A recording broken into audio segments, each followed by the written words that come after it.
Okay, welcome to your free food. I'm Peter Krapp, and I teach, as you heard at the beginning of the summer, in 3 departments: film and media studies, where I mostly do new technologies, digital media; the English department, where I do whatever I want; and I'm affiliated with informatics, where I mostly focus on computer games. Paul told you everything about our project last week, so I'm just here to take questions.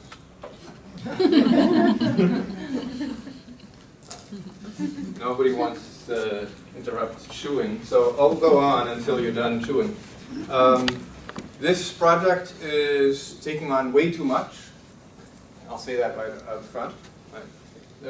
This project is actually inspired by somebody in Switzerland who decided that he was going to take on way too much. A social scientist, a sociologist in Zurich, who decided that he was going to build a living Earth simulator.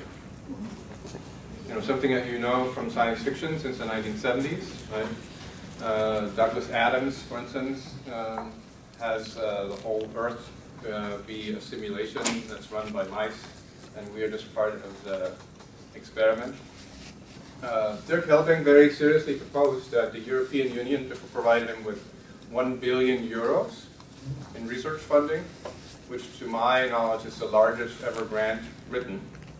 And later this month we'll find out whether he's going to be funded for the Living Earth Simulator. Today I brought you way too much. I brought you lots of slides. Most of them are just pictures, some of them are wordy though. And even a little clip. And I'm mostly going to be talking to you about various strands in the history of simulation that allow us to understand what the stakes are when somebody says, I'm going to revolutionize not just the hard sciences that have been using simulators for computers for a long time, but the soft sciences, the messy sciences, the social sciences. Because what's really at stake here is he says, a way to unify all the different academic efforts, all research efforts, to make tractable the messy problems that come about when you're not dealing with a very well-defined small area in genetics or in simulating certain physics or collision detection or in material science or whatever it might be, but human-made, man-made, people-made, mass media problems, social media problems, right?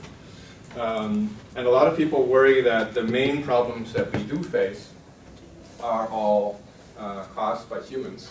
Not necessarily because we're bad people, but because there's a lot of us. And we're not very good at coordinating so that we mitigate certain impacts that we have. Right, so it's a 1 billion euro program to explore social life on Earth and everything it relates to. A project is simulate everything. And he says, just as physics has superparticle colliders for studying the universe's most fundamental bits of matter, right, the famous Large Hadron Collider, he wants to have a large knowledge collider that simulates everything that we know, that combines different threads of research on human and natural worlds.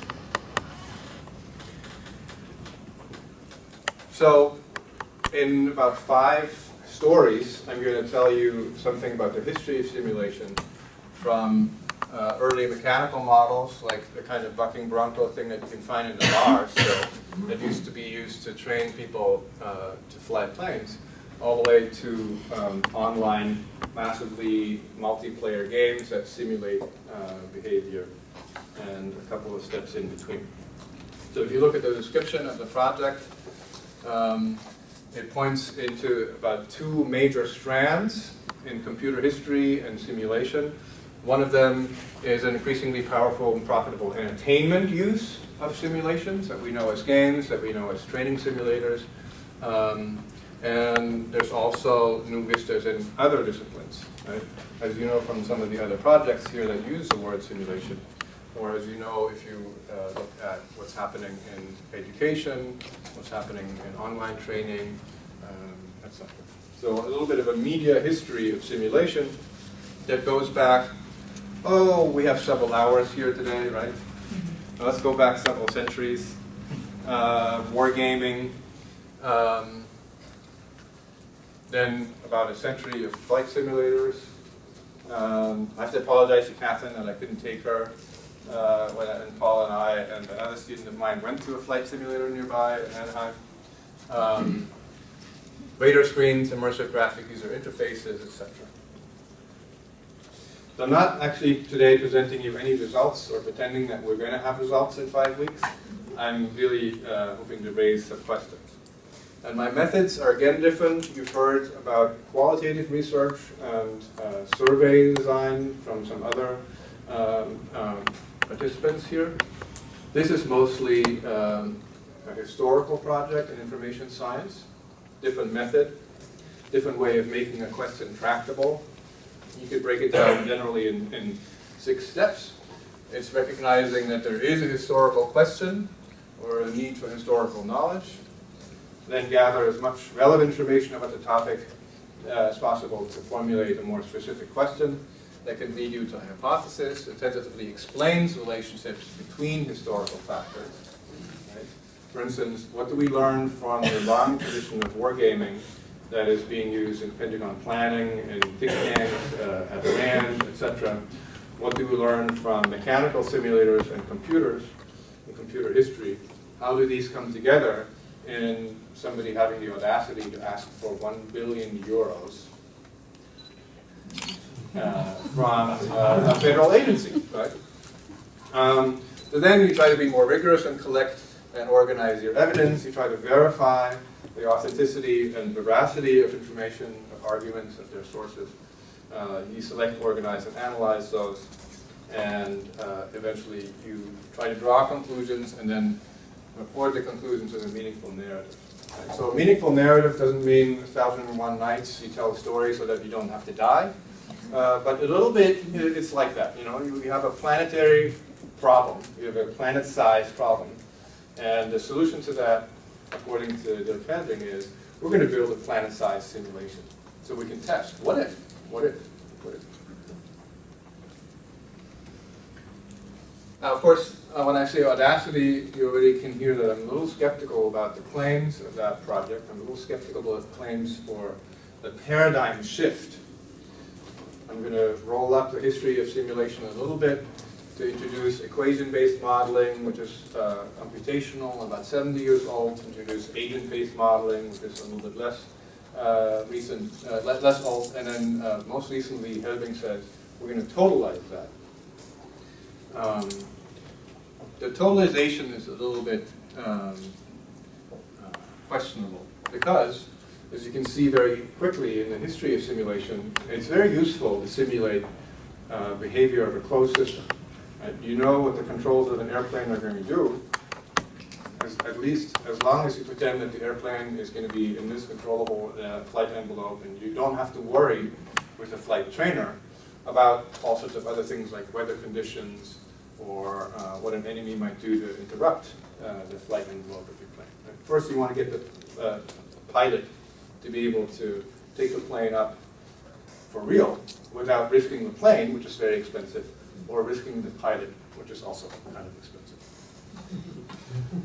For much more complex open systems, where it's obvious that you need to introduce all of these other interferences, right? I'm not saying that in economics you're dealing with enemies or with weather, but you know, in economics or business or social sciences in general, you will deal with a lot of open questions. You don't necessarily predict accurately how other factors are going to interact. So it can be a very good tool for introducing beginners to a dynamic system's behaviors. It can be one of many ways to provide relatively simple, effective feedback, which is something that cybernetics has exploited for several decades of designing simulators. And we'll look at some of them. And it's also a good way to explore options or discuss the validity of underlying assumptions, which is why if you work in government or policy think tanks or business consulting, right, you're going to use models and simulators to design scenarios. You know, what if, what if, what if. Right? It's the daily bread of planning in business or government. But you scale from a relatively simple model to a full-fledged simulation once you don't just have modeling of different interactions. You also have relatively complex calculation introduced that tries to abstract that into mathematical formula equations, and then a visualization of that. Since the 1940s, numerical simulation has accelerated a lot. Why is it the 1940s? Pretty obvious. It was an all-out effort in the Second World War, and it was spurred by things that were already done, and had already been done for the First World War, but were urgently necessary in the Second World War. And there are basically three things that people needed much more powerful, much faster calculations for. The first one, in wargaming in general, is to say, if I have X number of troops, tanks, planes, ships, and they have X number of, and I know, to the best of my knowledge, this is their speed, this is their range, this is how well they trained, etc. And then I introduce weather, I introduce other factors. I introduce what do I think they will do if they think I will do this. Game theory. Right? You come up with a very complex situation, and it would be great for decision makers in the field as well as in politics if they could decide relatively quickly, because the situation is fluid. Right? You can make a good decision if you can take 6 weeks and study the problem and get your spies or agents or newspapers to give you good information, but often you don't have a day. You've got to decide now. The second thing is, Second World War deals a lot more with ballistics, with fluid dynamics of, calculating the ballistics of a rocket that's trying to intercept a plane, or a plane that's trying to dodge flak or whatever. And those kinds of calculations are also, again, real time. And the calculating by hand or with an analog calculator was not fast enough, not good enough to say, our equipment does this, their equipment does that, how can we optimize? So they wanted to accelerate the development of computing. And the third thing, as you know, was a very secret at first, and then very, very public effort to build thermonuclear bombs. And that needed very, very complex calculations, so that really accelerated the development of the digital computer. As von Neumann, who is a key figure in all of these efforts, both in Los Alamos and in Princeton and for the US government, said later, looking back, our present analytical methods seem unsuitable for the solution of the important problems arising in connection with nonlinear partial differential equations, and in fact with virtually all types of nonlinear problems. For that, simulations are better than other ways of predicting. And that's why he demanded that somebody give him enough support to build digital computers. And he was very influential in formulating what digital computers should look like and how they should work. So first strand, let's look back a little bit. Of course, you know that chess and chaturanga and other games abstract the battlefield, abstract rules of behavior, train people in predicting, train people in analyzing strategically and tactically what's possible, what's likely, what's probable. And into the 19th century, they were very popular, not just as abstract games of entertainment, but also as very detailed training games, tabletop or floor games. They were, by the way, not questioned by parents as child appropriate the way that we now discuss games. There was no question in the 19th century parents' mind. This was good for kids because it taught them how to think. Right? This was good for kids because it taught them how to see the whole problem in all of its complexity, but have an overview. Right? And then often military and public policy advisors would bring people with experience from one of the several wars in the 19th century back to redesigning their training games. And that inheritance went into tabletop and floor games used all the way into the 1940s. However, when von Neumann's computer definition took off, they kind of threw out the baby with the bathwater. They started think tanks like the Rand Corporation up in Santa Monica and other places that heavily invested in making computers used for these, make these problems tractable. And they threw out the tradition centuries of tradition of training policy advisors, military, in tabletop and floor games. And it has a few drawbacks, and they realized that only several decades later. They had to deal with flamboyant personalities. I tortured Paul with reading about all these different people, including Herman Kahn, who was a model for various film characters, including, of course, Dr. Strangelove. Herman Kahn became famous because he wanted to think through, with the aid of computers, how many people could survive an all-out thermonuclear global confrontation. And he became, in fact, too famous for the Rand Corporation. They couldn't deal with the fact that one person would be spearheading it, so he went off and started his own think tank on the East Coast. Herman Kahn would confront generals who were skeptical of his computer-based modeling and simulation, and they said, you know, you don't have the experience in the field to make these kinds of recommendations to the president. And he said, how many global thermonuclear wars have you fought? We fought 20 last week, you know, in simulation. And by the way, the University of California has a tradition going back to the invention of the nuclear weapons, with 3 national labs that we manage for the government. And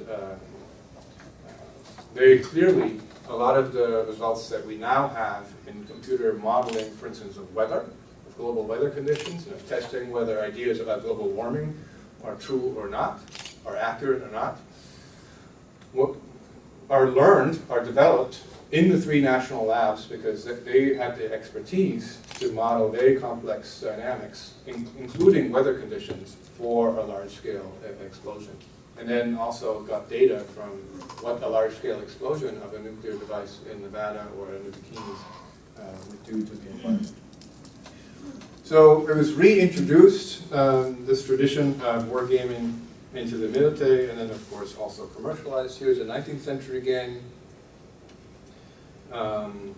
Here's more pictures. Just recently, a colleague of mine who teaches media studies, Alex Galloway, teaches media studies at New York University, took one of those board models and took it online and made it a, as he calls it, massively single-player online game.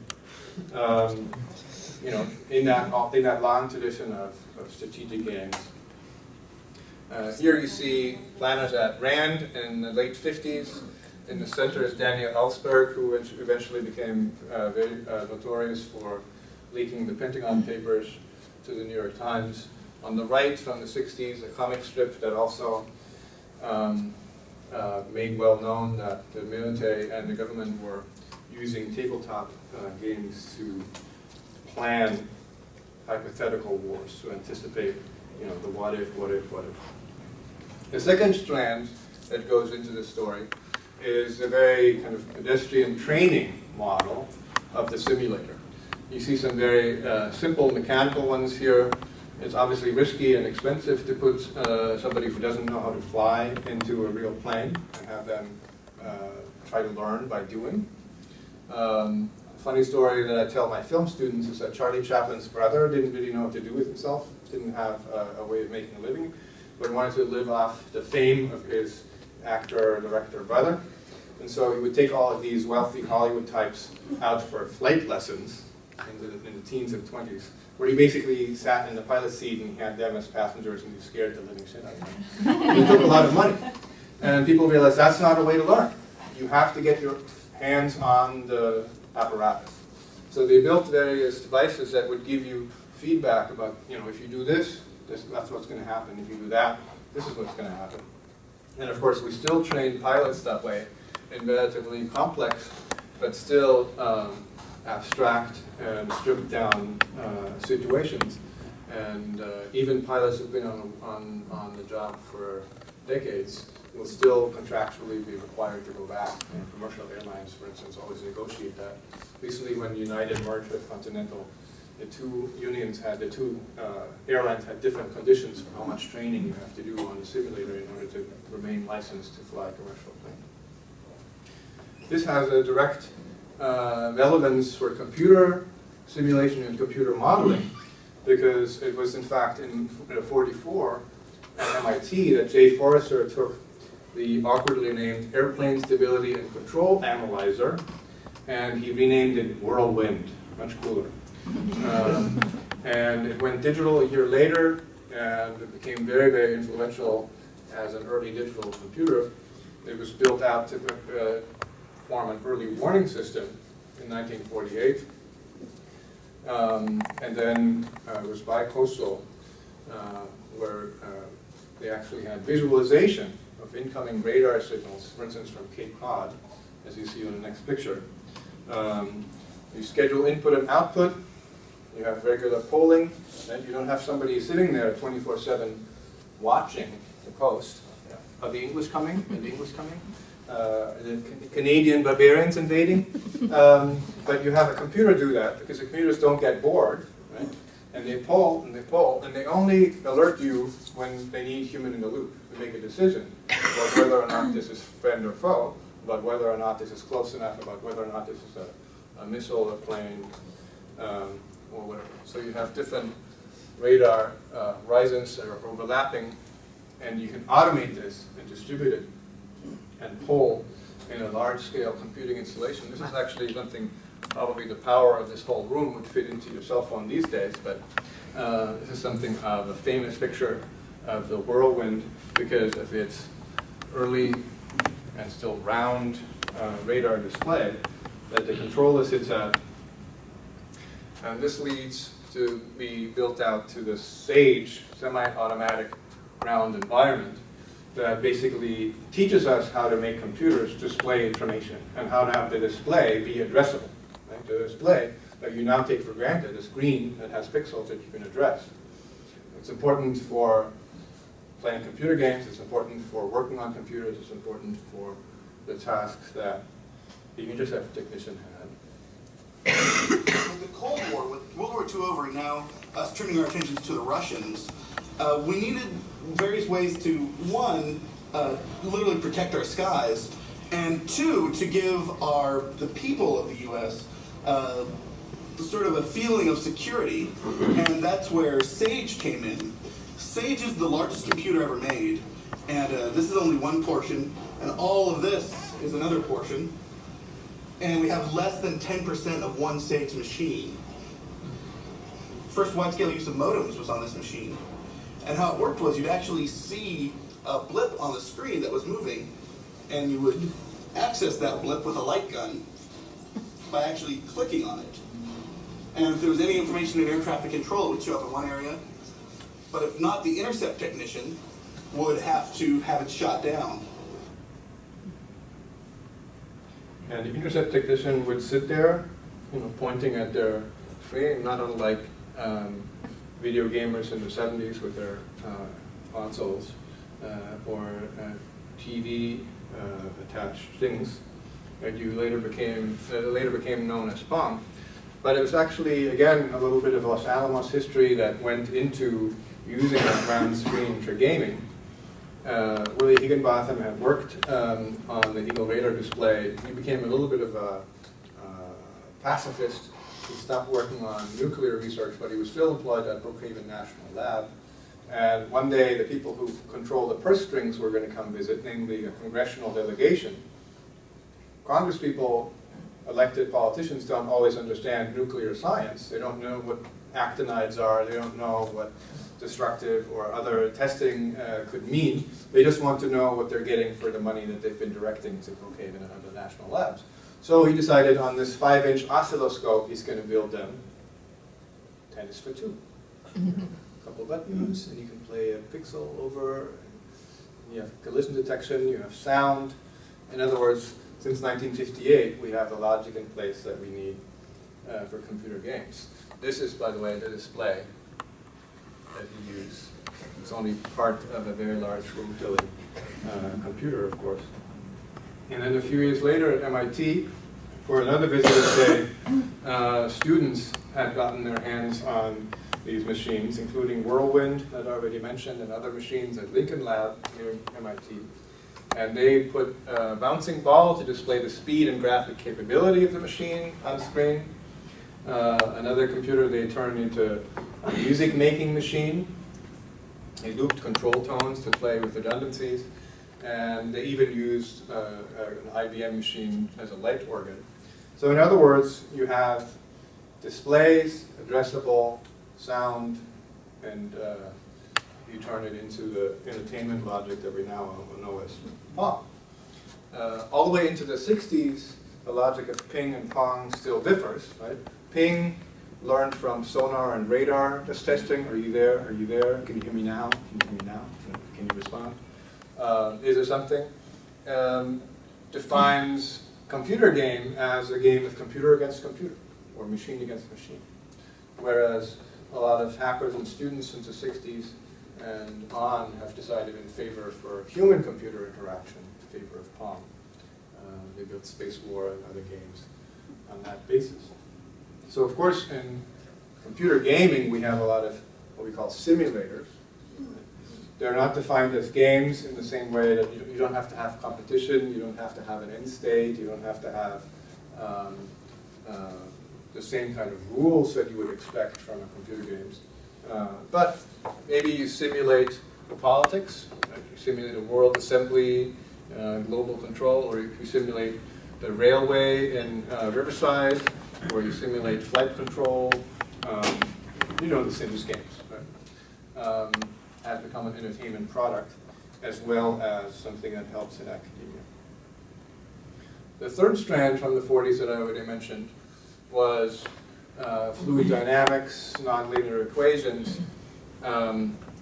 People who worked in Los Alamos and at Princeton and at the Institute for Advanced Studies near Princeton discovered that once you use computers to solve these equations much faster than people were, before you had those machines, by the way, computers were people, and so the name for those people would still be computers. There was a lot of clerks trying to calculate, what is going to happen if. It took them days or weeks or months, and even with the early computers, it took days and weeks and months to solve, what if we design the bomb this way? What if the weather is going to be that way? But once they saw that this could be accelerated with computing, they also saw this is going to have applications for the largest and for the smallest systems we know, namely for molecular systems that now make biology something completely different from what it was before the 1940s, and for cosmology that make our understanding of the the universe interesting slip, different from what it was. And with that, you get a shift away from just an equation-based model to an agent-based model, where you ascribe certain interactions to different parts. A good example of that, this is a recent book, it just came out earlier this year, and I made Paul plow through it with me. It tells a very interesting story of how in the 1960s, people trained in cybernetics and modeling systems, complex systems, were hired by the government of Chile to automate the country. To basically build a control room. It didn't have to have people in these chairs, by the way. A control room that would give all of the data easy visualization, right? Graphs, control panels that can give you the information in such a time that you can recognize a crisis and then avert it, try to reduce the lag between those two curves of real-time information and your reaction to them, so that, for instance, if there is an imbalance in the chemical sector in Chile, Chile is a big producer of caoutchouc, you get the subsector here of caoutchouc, you get explications of the global production, how does it impact our pneumatic industry, battery industry, vinyl industry, nylon industry, and photo nylon, etc. And put that into a feedback loop and have the system automatically regulate at the optimal level. If there's more demand, maybe you can supply it. If there's less supply, maybe you have to anticipate that that's going to impact things. And you can kind of extrapolate. So this actually was never put into place because Chile had a military revolution and dictatorship take over. But over the year or so that the cybernetic revolutionaries worked in Chile, they were very seriously engaged in turning an entire country's operation, at the top level of policy advising and making decisions, industrial and other decisions, into a fully simulated system. 1972, July. And this can lead us very directly into the fourth, second to last strand, second to last story, namely how all of those people who were then basically evicted from Chile, they went to the US, they went to Europe, some of them went into academia, some of them went into business, and basically brought us what discipline that works with graphs and predictions? The consultant, right? Is there any industry that works without consultants? Business consultants, strategy consultants. They don't read your hand anymore, or look at your tongue, or feel your pulse. They don't read the entrails of a poor cat or a bird or whatever. They don't read the stars. Now what they do is they build a model and they have predictions within a certain envelope of anticipated reactions. What are our competitors going to do? What are our customers going to do? What are our students going to do? What are our politicians going to do? What are the politicians of other countries going to do, etc. And build presentations on the basis of that. So many corporation now is run just on PowerPoint, basically, on scenarios. And scenario building was something that the 60s really, really built up. I can't go into the details here, but there's a lot of really interesting stories, for instance, to be told about Buckminster Fuller, who was the first person, long before Helding, wanted to have a planet-sized simulation. Buckminster Fuller wanted to build a world game, and he actually traveled around the globe as sort of roving consultant. Still people offering a global simulation, OS Earth, at the URL worldgame.org. I was trying to bring them here to campus for a few years now, but they want to charge me $10,000. And I figured, I like you guys, but not that much. World Game for Fuller was still going to be a map, sort of tabletop floor game. He had a convection sort of, he had a projected out the various plots of the Earth, the various parts, the various things that are fought over or debated, and he was going to have people actually stand on a real scale map. Like, you'd use a stadium, you'd use a gym hall, you'd use a assembly hall, and have people act out in real time, play acting, simulate various things. And Fate of the World, which is a new strategy game launched 2 years ago, does much the same thing. It doesn't charge you $10,000 for it either. Of course, there are still various arms of the government that do that. In fact, they do it for various purposes. The Technical Support Working Group supports various branches of the U.S. Military and other parts of government for risk consulting on chemical, biological, radiological, and nuclear countermeasures. There are training programs. There's the MOVES Institute, Modeling Virtual Environments and Simulation academic program at the Naval Postgraduate School that educates warfighters.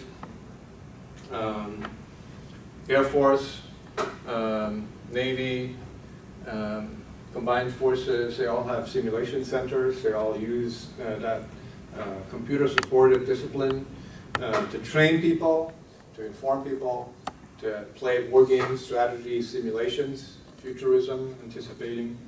And this has also become a commercial and even a higher ed kind of thing. Last year there was a big convention in Virginia Beach. I asked gamers, techies, and tweeters to come to the ModSim World Conference and Expo.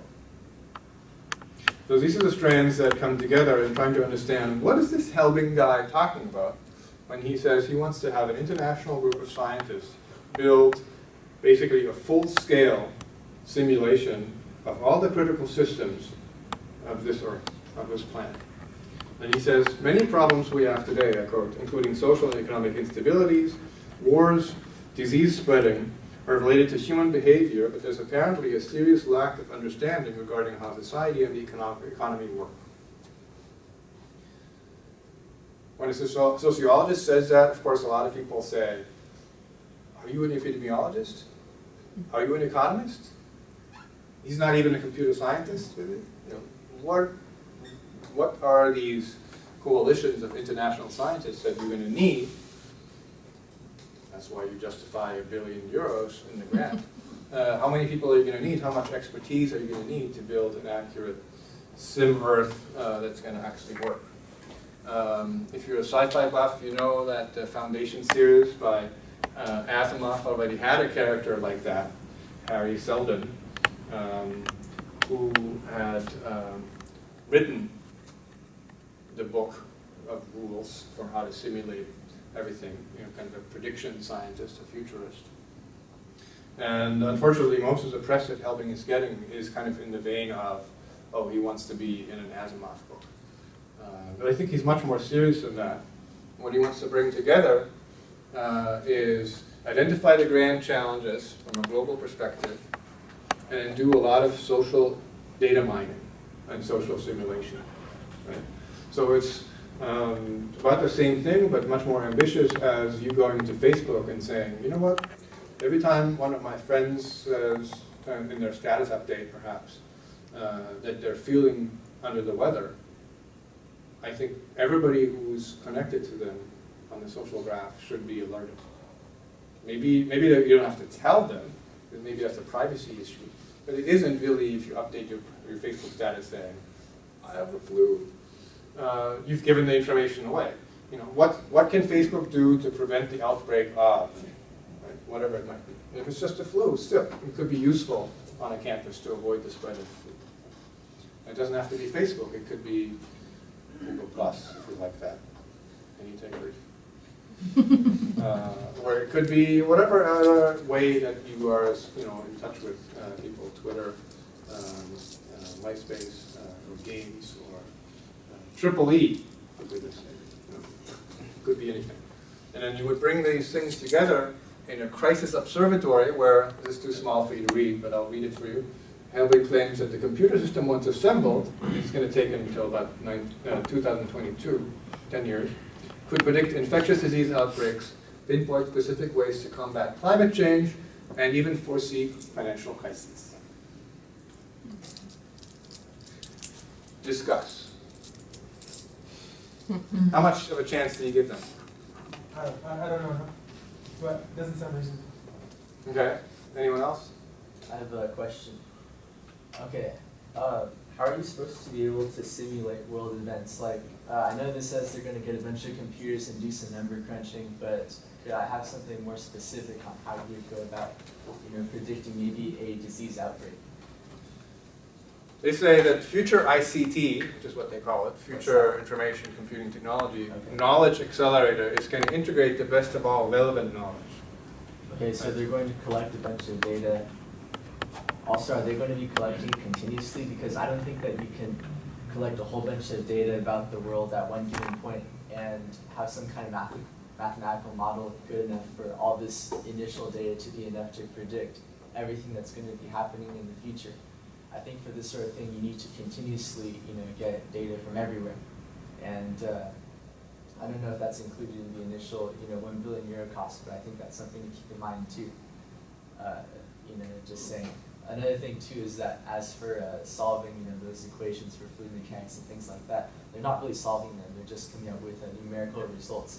You can't really solve those kinds of things. And you know, what I'm thinking is that if it's so difficult to actually be able to, you know, maybe solve an equation for like a fluid in a pipe, if you know, there's no way to totally, you know, get that down, how can you, you know, basically write an equation for the entire, you know, course of human events, starting at one initial point and going on? Like, I don't see it happening, you know, sorry to say that, but that's, you know.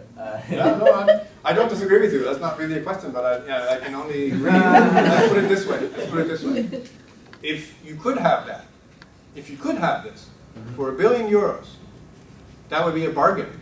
It would. And But, which kind of company is interested in this and has $1 billion for a couple? I already mentioned Facebook. You think it would have gone for it? I could mention Google. They have that. Apple has that cash. They would go for it. Microsoft. Any kind of company that has serious computing capacity, I don't think they would just. that has a lot of data mining. I think you need to, capacity. to kind of make absolutely sure that, I mean, like, okay, it'd be good to have some kind of like evidence that something like this would work like on a smaller scale. I mean, like, I know there's like other kinds of simulation, but, On the other hand, don't underestimate what's possible, right? That's why I went through the 4.5 different strands that have given us what we do now with simulations, right?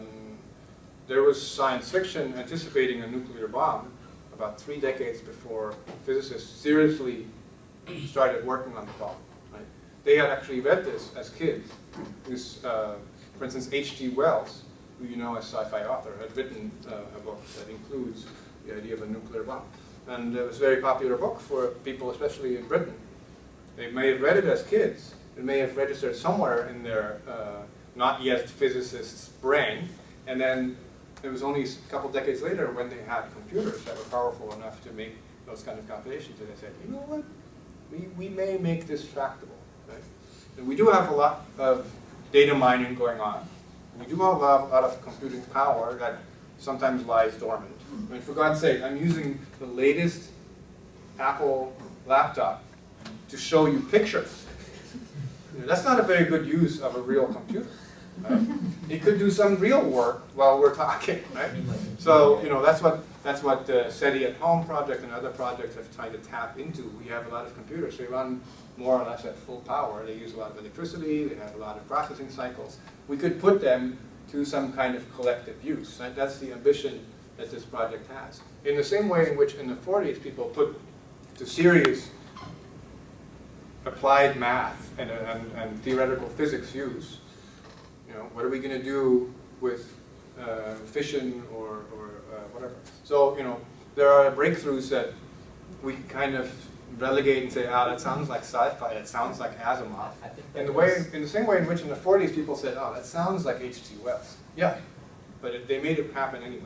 But I think there's kind of a distinction between like, physics where, I mean, you'd hope like the laws are basically constant, like, on the scale, you know what the laws are, so you kind of know what's going to happen, as opposed to, human events where, I mean, I haven't heard of, any kind of formula that will, predict what people will do. I mean, that's a pretty big leap, is what I'm saying.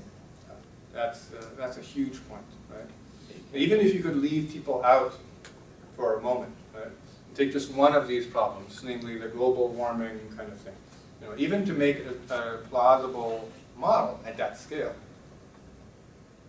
you have to realize that even in the 50s, people already knew you can use computers to model fluid dynamics, even at the planetary scale. It's going to be okay for the next few hours. It's going to be really crummy for the next few weeks. And then it's going to be kind of okay again for decades, right? Which is why cosmology, for instance, works. Right? You can predict certain large-scale things in a long horizon. You can also predict them in a very short horizon. Just like what's most likely to happen in this room in the next 10 minutes or next hour. Right? And they here with more experience in this room may have the extrapolation to say, it's most probable that I know what's going to happen in this room for the next week. Because they're involved in making things happen in this room. But none of us can say the next 5 years.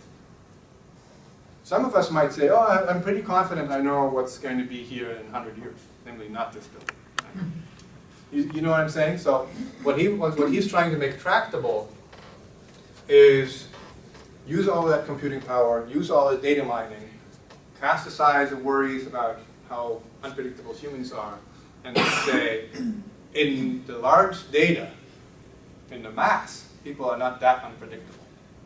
Because it becomes that kind of large scale, like, maybe you're unpredictable.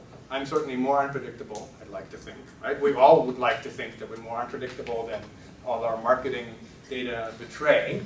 But collectively, your credit card company knows what a person like you is likely to do. My credit card company certainly knows. Right? So does Google. So does everybody who advertises to you in your browser, right? And sometimes it's wildly inaccurate. My wife always is very amused when she gets ads that are targeted very clearly to a 20-something male. It's just because she loves sports, right? So she's always Googling sports results, you know. It's very crude right now, but data mining is happening. Computing is powerful. Make it tractable for these large-scale problems. You know, it's not totally implausible, even though you're totally right with your objections, and I'm with you on the objections. Here's another objection. Apparently, the only thing that's relevant in education is online education. So I'm going to get rid of this slide. What they want to bring together, though, is demographic data, transport data, you know, mass transit, geographic data, etc., large-scale data, then model things, then go beyond the agent-based, where you say, oh, I can kind of predict what a person who is 20-something or 30-something grew up in the west of the US, grew up in the east coast of the US, grew up in the south of the US, is going to like, buy, do, etc., right? Marketing companies are in the business of doing that. Right? And they have the slides to prove it. Scale that and make it a forecast that goes much beyond the kind of slicing and dicing. The slicing and dicing is being done because that's where you can sell the data bit by bit to Walmart or to Starbucks or whatever, right? Whoever's going to make a decision whether or not they should have an additional Starbucks on your block, or whether the 2 Starbucks at the end of your block are going to be good enough. And make it not about those localized decisions, but try to make it about global decisions. There are no systems that we have in place that are very good at global decision making. And that's why the simulation history is being invoked, because wargaming was about that, right? Before it was black box. When you can see the whole thing on the floor or on the table, you see how the whole system works.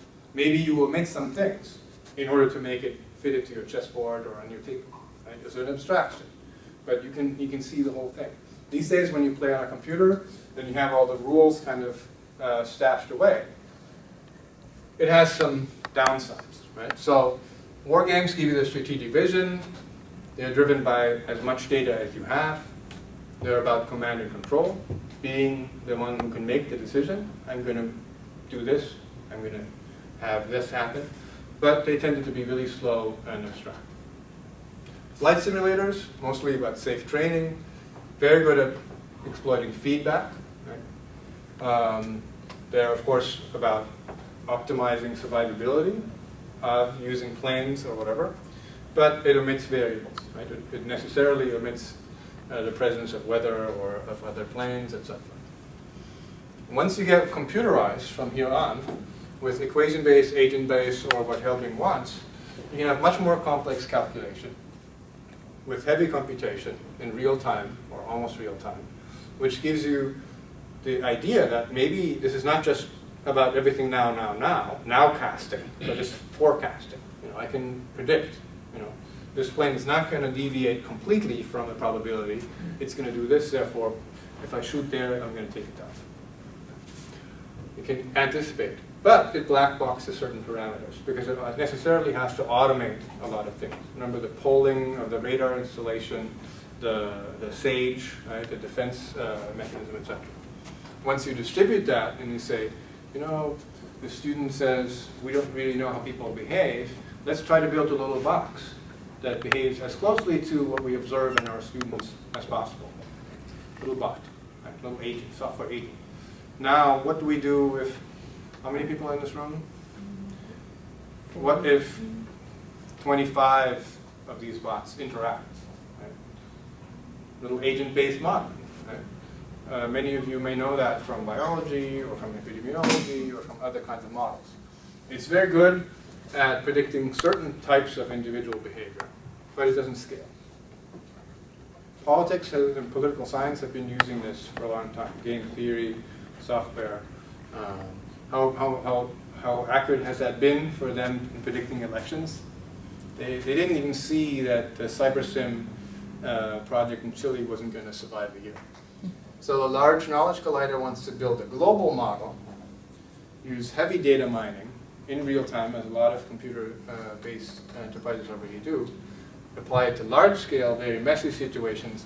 Of course, the downside or the offside is that when you totalize that way, and you want to attack a global problem, you kind of lose the definition. You want to do everything at the same time. Right? Economics, wars, illnesses, all of it.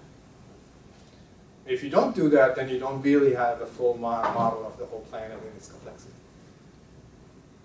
So science has for a long time, especially hard science, have been about breaking the problem down into smaller and smaller boxes, making the boxes tractable, and then building back up and saying, okay, now from a molecular level, or from a minute by minute level, or from an atomic level, molecular level, we can build up our knowledge. And he wants to invert it and say, yeah, that gets us tractable in hard science, but here's some soft science problems, like genocide or like infectious diseases. How do we make the large scale something that we can simulate, something that we can calculate, where we can say, computer, what if? What if? Right? Example that I often use in class is, if it was not allowed to eat in class here, and usually when I give a talk, it's not allowed to eat, people can smuggle in their sandwich. Let's say a sandwich on campus costs, what, $5? Round down, round up. And they could have a bet. And she says, if I get to eat the sandwich and not be called on, you pay. But if I'm called on, I pay. Simple bet, right? People make that kind of bet in my classes all the time, I'm telling you. Because they know I like it.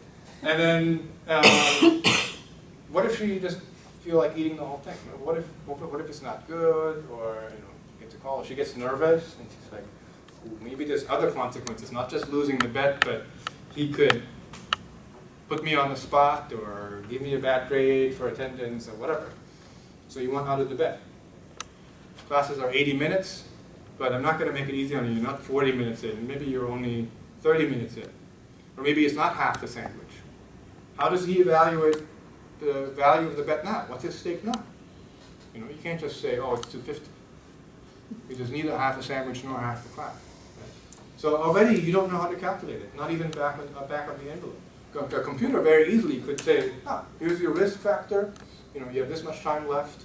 Is your risk going up or not? She suddenly now considers more risk factors, so maybe for her, the opportunity cost has gone up. For you, you're going to have to calculate how much is it worth to her, how much is it worth to me, so they come out well. Right? Because you didn't come to class intending to pay for her sandwich in the first place. That's why you made a bet instead of giving her money. Right? Computers are very good at taking this what if chain, calculate it very quickly for you, and giving you the answer. And that's what this simulation at the large scale is about. What if we could find a way that most people in China and India don't buy a car and a refrigerator, thereby contributing to what we think is a greenhouse effect, that would make things worse for global warming? What if there was a way, right? How do you scale it? How many people would have to participate in the alternative to? What if we could make computers more green so that they wouldn't cost as much in energy, which causes, et cetera, et cetera? How do you model it? It's a very complex interaction. And as you pointed out very forcefully, you can't predict human behavior that accurately. They've rolled out in some communities in Southern California various meters that try to help people with electricity and power use. They've rolled out some strips here on campus that power down if there's no motion in the room. Of course, they put the motion detectors in my office so that if I don't wave, it turns everything off. Because, usually I don't wave when I'm sitting on my computer. So, there are problems. How do you predict how much people will move, etc.? You got to model that. You got to scale it up, and then the large knowledge collider intends to integrate all of these different strands and give you a total simulation. That's where we are right now, so generating more questions than answers. Generating a lot of skepticism, I'm sure. Are there other questions that you wanted to put into the hamper? Paul is going to solve them for you in the next 2 weeks. Where are you going to go with this research, Peter? What? When I'm done, I will try. I don't think Where am I gonna this go? particular project. Well, as I what said you in the looking beginning, for? partly this comes out of and goes back into my classes on computer history, on computer games, and part of it is going to go into the direction that I haven't explicitly mentioned, but is implicit here, and it has to do with our attitudes towards weather and climate, where there's a lot of media representations. Right? If I asked you what the weather is like right now, you'd look, right? I mean, you kind of know because you came in, but it's not ambient temperature. People have apps on their phone that tells them, oh, I have friends in New York, and there's a heat wave on the East Coast, and I know what the temperature is. It doesn't really make you feel what it's like, nor does it tell you accurately what it's going to be like next week. If you're planning to go up to the Bay Area next week, certainly not that predictable. It's more predictable down here for some pleasant reason than it is in the Bay Area. There's a lot of visualization, a lot of use of media. I'm very interested in the data, but I'm more interested in the way in which media images, whether it's the weather report or the graph, the curve, makes these kind of things plausible, tractable, and sometimes they're wrong for certain reasons that are more interesting to me than how people get it right. Which is why I'm not necessarily withholding at all, even if he were to give me, which he wouldn't, part of his billion euros. I'd be much more interested in seeing, how do you use images to persuade people to give you €1 billion? So, 3 uses that I see for it. 2 are directly related to what I'm teaching, computer history in general, and then computer games in particular. And the third one is more about how do we understand these large-scale situations and make them something that people can see on a screen, even the phone screen. Does that make sense? Yes, yes. I don't think we're going to answer any final questions about simulation, but I think faced with these kinds of projects, and I've run into other projects where people are, Facebook, for instance, offers you access to some data without identifying information for those kinds of large data kinds of problems. A lot of people in epidemiology working for the UC have asked for that kind of access. And I'm not an epidemiologist, but I'm interested in what does that mean for our use of media? How accurate is it? Do people really volunteer the kind of sneeze information that you think they have on Facebook? I've never updated my status saying I have a flu. But maybe Facebook is relatively good at knowing, it's been not updating the status, so maybe, we want to look at some other data, etc. You know that browsers give data about where you click and how often you click, etc. So you're much more tractable as a data generator than you sometimes realize. And all of this data have potentially some use. Other questions? When you talk about data making for social issues, how do you determine the accuracy and the subject nature of the data, and how do you qualify the data? How do I? I mean, like for the project, is there like a standard that? No. Because all the data regarding economic decisions and social decisions is really subjective, and it's really hard to put a number on it, per se. So That's a question for you.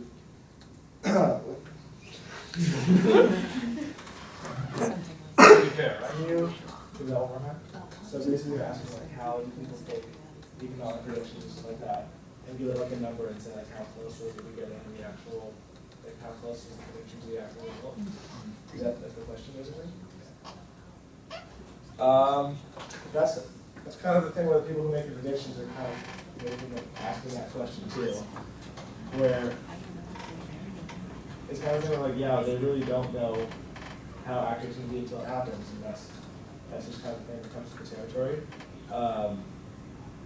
One of the military actors is really active in how do we make sure that our simulations get as close to reality as possible. They try really hard to go back and see what they did accurate or not, but yeah, it's kind of just something where you really can't tell how good a person can be until after they go on.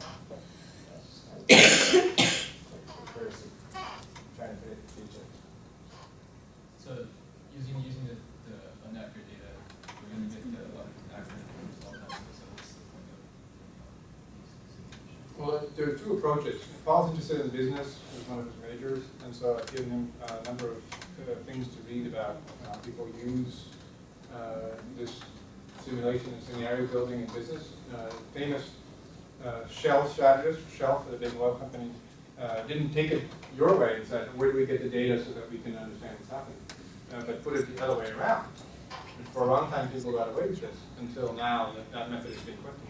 And they said, and just said, we're going to build a model that says, you know, this is what we think is a way of catching the data that we want, right? Filter. It was not a totalizing model, but the scenario building that Herman Kahn did, that Shell does, that other corporations do, that McKinsey and other consultants do, is very selective.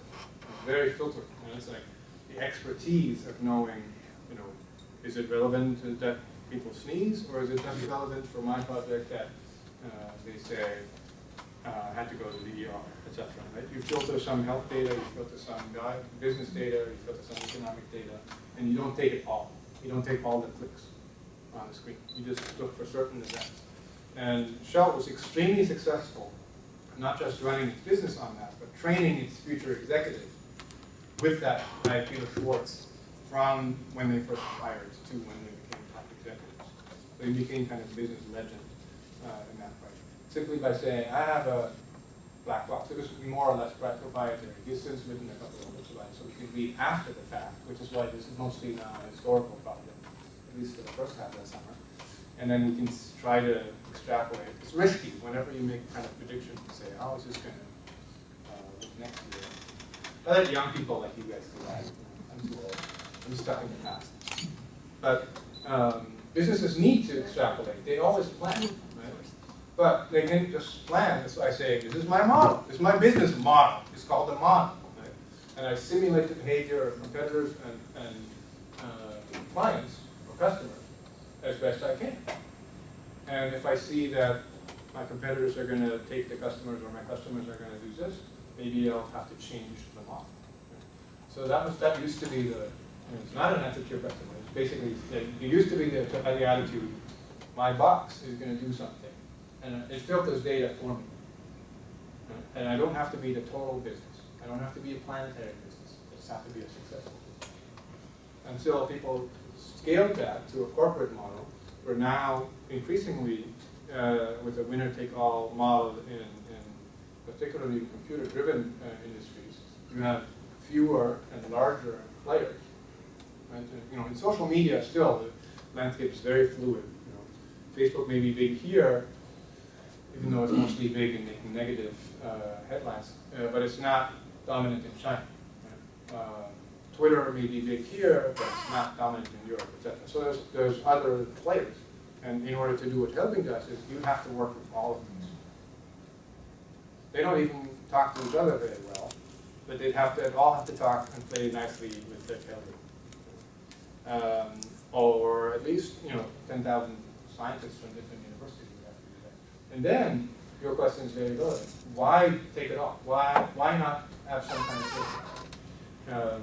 Particularly for the type of research that I do, it's very natural to say, I'm going to have a filter. Maybe you call it a bias, but I have a filter. I'm interested in certain things and not everything. And I'm going to only catch certain data and not all of the other data. For helping, the totalizing thing is part of the ambition to say, we have planetary systems, planetary problems that are not tractable unless we look at everything together. It's like a holistic approach. And in that case, you're dealing with, I don't know how many terabytes of data per hour. And maybe he can harness a computing power. But it's not clear to me how you get to, and this is our problem as well for this project, how do you distill that data and turn it into a meaningful question that a human can understand? You know, maybe the questions can be understood by computers already, but on a human level, you know, in the same way in which the interface technician in Sage needs to understand what the system is telling him, needs to make the decision, friend or foe, do I shut it down or not? Right? So it needs to rise to the level of meaningful decision making for a human, who can then say, I'd like to have a lever that I can pull so that the whole planet would do this. That's what Paul's going to do. But only if he finds the answer to your question, which is how do you filter the data and avoid anything meaningful. But that's the essential question about big data. We're generating a huge amount more than we have systems that make them tractable and comprehensible. We can visualize them, but we don't necessarily know how to control that. Right? You can see energy use in Southern California. And then all of a sudden you see that it leads to a brownout or whatever. You can see water use in Southern California, but you don't know what do I have to do to control water use in Southern California. There are many little behavioral levers. There's not one model where you can say, oh. Whereas if you play Sim something or Tycoon, right? Southern California Tycoon, then you can say, I hereby decree that people will not use their showers after 9 a.m. Maybe that will do something. If you could simulate that and get a good result, then maybe you can convince a politician to propose that, etc. Complicated. But it's a really good question. I think that you need data filters. A lot of other people who work with big data say, no, we want them to be as unfiltered as possible, as long as possible, so that you don't introduce your own bias into your own system. Because you're not, you know, Helbing's a sociologist, he's not an economist, he's not a epidemiologist, etc. So he shouldn't introduce his questions too early. They should be left to run so that the planet system can show what the what if. I still think that Asimov is more interesting about this than Helbing, but we'll see. I'm not telling you that the result of the project won't be just when you read science fiction. But I did make him watch some sci-fi from the 70s already. World on a Wire is out on Blu-ray with English subtitles. And it was made by a very good German director in the 70s. And it is based on the idea that the main character finds themselves in a simulation and finds out that they're actually part of the simulation. It's long, but it's, I think, worth watching. At least Paul said that I undersold it after we watched it. Was the Truman Show a remake of that? You got it? Was the Truman Show a remake of that movie?